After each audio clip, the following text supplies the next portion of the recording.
those of you who don't know what summer slide is, there's an expectation that if you are teaching anybody, neurotypical or otherwise, something, and you stop it abruptly and then take a period of time off, the summer, that you're going to lose some ground, because anything you don't keep up on, you'll have a summer slide, is what teachers call it. And schools estimate that, there's going to be up to 20%. In fact, there's a rule that if they think that it's going to be more than 20%, they've got to offer you extended school year, right? If they think it's less than 20%, they're like, that's okay. I can't even imagine an educator feeling that way, but administrators say that that's what the school says it's okay with, so, go figure. But as an educator, I was always in the camp of don't let the summer slide happen to anybody, but especially for our kiddos on the autism spectrum who are behind to begin with, we need to get them caught up. And summer is a great time to do it. But a lot of times you guys write in and go, but I wanted to have fun. I wanted to take some time off this summer. Well, I just got to tell you that your thinking needs to be tweaked, because you're assuming that learning isn't fun.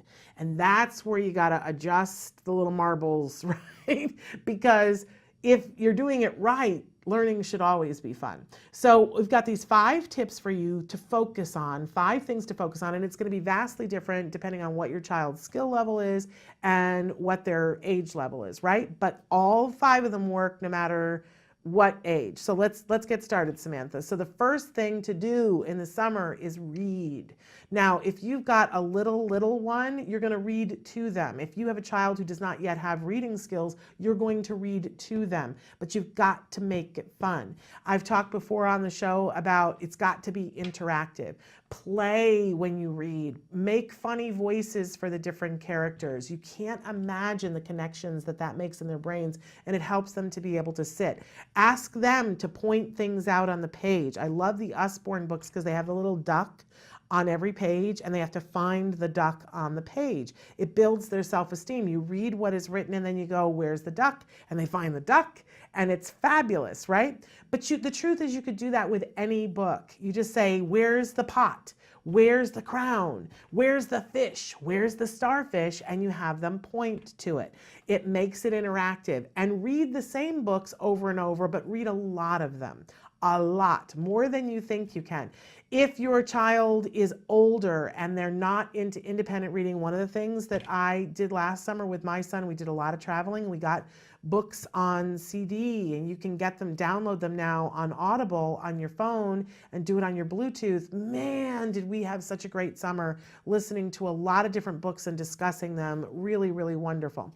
But whatever it is, whatever the skill level, the age level, expose them to things, get them used to hearing spoken word and reacting to it, and hopefully eventually to read it themselves. But the truth is they won't read unless they love to hear stories. So we want to download the loving to hear stories and to be transported in your mind someplace else.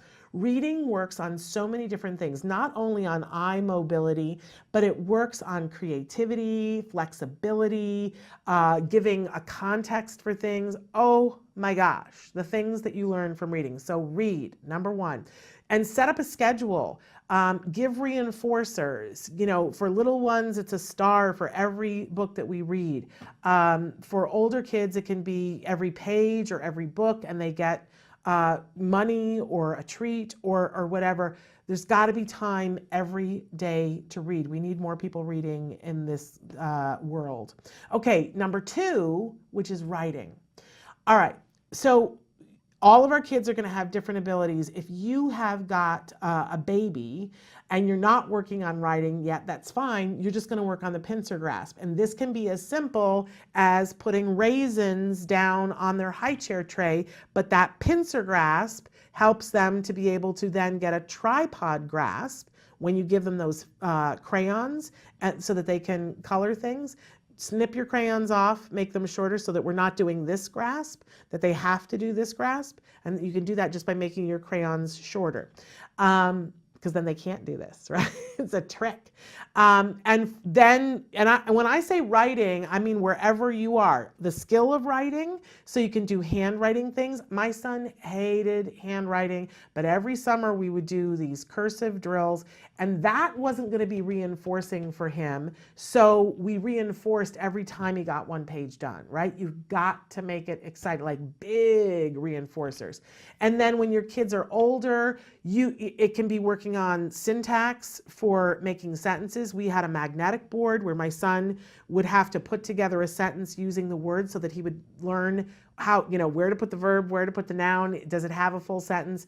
Then later on we worked on prompts. Now, when I asked him what he wanted to do this summer, he said, I want to do more writing. I'm telling you, this thing works. But do wherever your child is writing, and then reinforcing. Okay, the next thing to do with your child is to draw. And sometimes if we really have a hard time getting a kiddo because they've got a lot of motor issues or hand-eye coordination issues, holding the pencil or holding the crayon is difficult. Sometimes the way to get to the writing is to go back and do drawing. But even if you've already got the writing well in hand, drawing is another realm of creativity. I highly recommend that you get the book, Drawing on the Right Side of the Brain. It's good for you to read it and do some of the exercises as you approach drawing with your kids, because you will look at teaching drawing in a vastly different way that is very effective for our kiddos on the autism spectrum. Book not written for anybody on the spectrum. It's a book like from the 70s, but it will change the way you look at the brain and how the brain communicates and see things, I'm telling you. And it's got some great exercises that you can do with kiddos, but encourage them to express their creativity.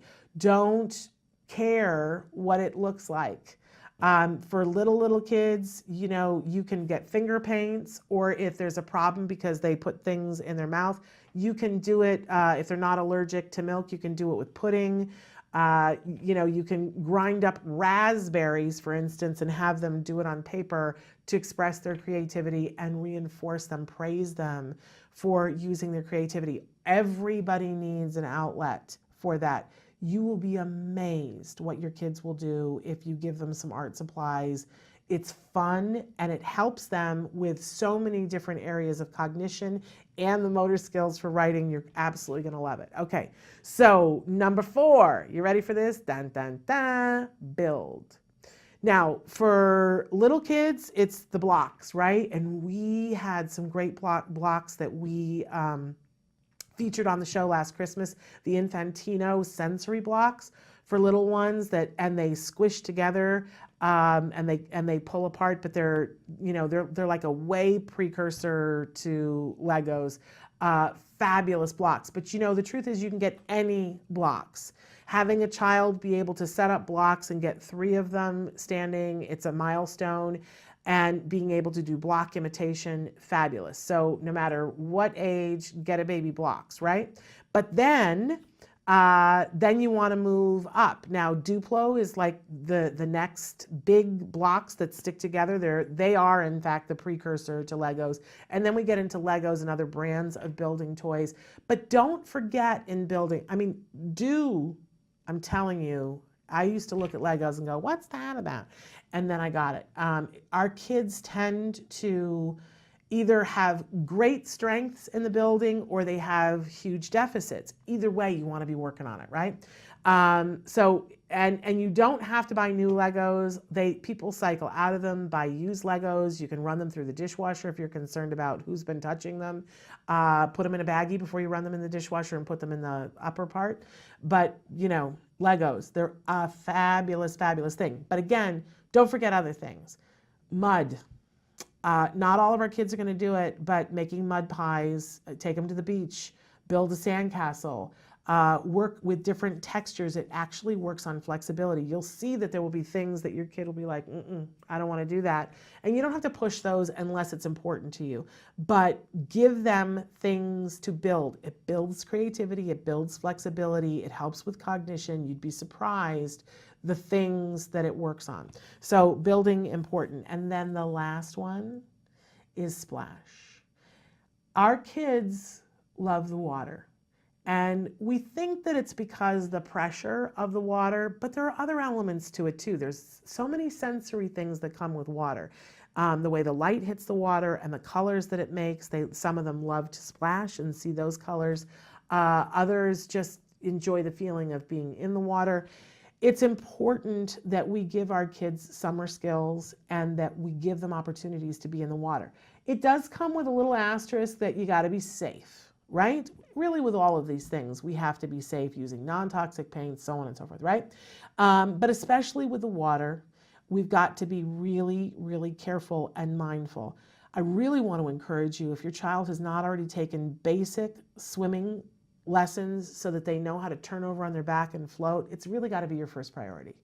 If there's only one thing that you can afford this summer, I really want to encourage you, go and get those swimming lessons. I also want to say to you that most places, if you disclose that your child has any kind of other special need, they will give you a way discounted rate.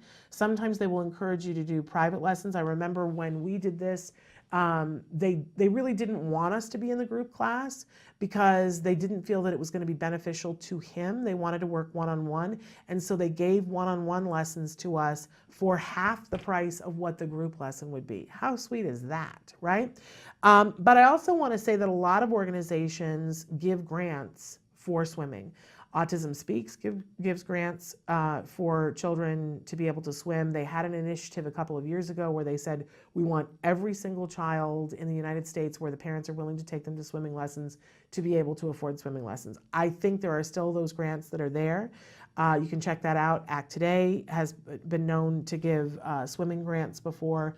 Do whatever you have to do to get them the swimming lessons to be safe, but take your kids to the pool or the community pool or the beach, and allow them this time to splash. There are so many things that you can work on the beach. You can work on wading at the beach, and what a great reinforcer it is to work on it there.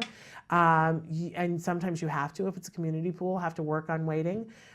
We went to a community pool and there's 10 minutes out of every hour where they make everybody get out of the pool and they scan the pools to make sure that nobody has done anything in the pool. And if somebody has, it detects it and then they have to shock the pool and nobody can go back in for an hour. But even the 10-minute thing, the first time I took my son, tantrum, but you know what? He learned to work through it, and I have to wait 10 minutes in order to get back in the pool. Really important. You can work on everything from counting to letters. Oh my gosh, the things that you take your therapist in the pool, because your kids will want to learn more in the pool. If you do these 5 things in whatever mode is right for your kiddo at this point in their skill level and in their age level, because we don't want to be working on things that are way beyond their age level, even if they're capable of them, right? There's too many things to work on in their age level. But if you will work on these 5 things, first of all, you will have a happy, healthier summer. But your kid will learn so much doing these things. And you don't have to reinvent the wheel. If you're looking for lesson plans to go with these kinds of things, one of my favorite things to recommend you to is Pinterest. Pinterest has lessons for teachers and for parents, for kids of all abilities, for all things. You can just put in the search feature and say lessons in the pool, and you will have more things than you know what to do with, honestly. So a great thing. The other thing that I want to put out there to those of you who have kids that already know how to read, and yesterday there was a mom who had written in and said, actually it was a dad who wrote in and said, I have an 11-year-old and what do I do? One of the things that Temple Grandin recommended to me when my son was probably, I think he was 10, she said, don't get hung up on a whole bunch of other stuff, but do feed his passions. And she recommended a bunch of sites, one in particular, Khan Academy, Khan Academy. They give free classes that are video classes online on everything under the sun. If your child didn't do well in 3rd grade math and you want to revisit 3rd grade math with them, they have 3rd grade math. But they also have classes in things like computer animation. And that was one of the things that when my son, the summer between 6th grade and 7th grade, he and we always come up with our summer plan. What are we working on this summer? And that summer, he wanted to learn how to code for computer animation. So we decided we would take a class adjacent to each other. We're both taking the same class, but on different computers on Khan Academy. And man, what he learned was amazing. I learned some stuff that was really important that I actually use here at work. I didn't get through the whole class. I'm just not going to lie to you. I did not get through it. He did. But it's free. It's free, and it will reinforce you as you go. They're in little modules, so you can do a 5-minute module, and then it will give you a playground in which to try the things that you just learned, and a community in which you can ask questions and so on and so forth, and then you can go on to the next module. You can do a lot or a little, but it was a great thing.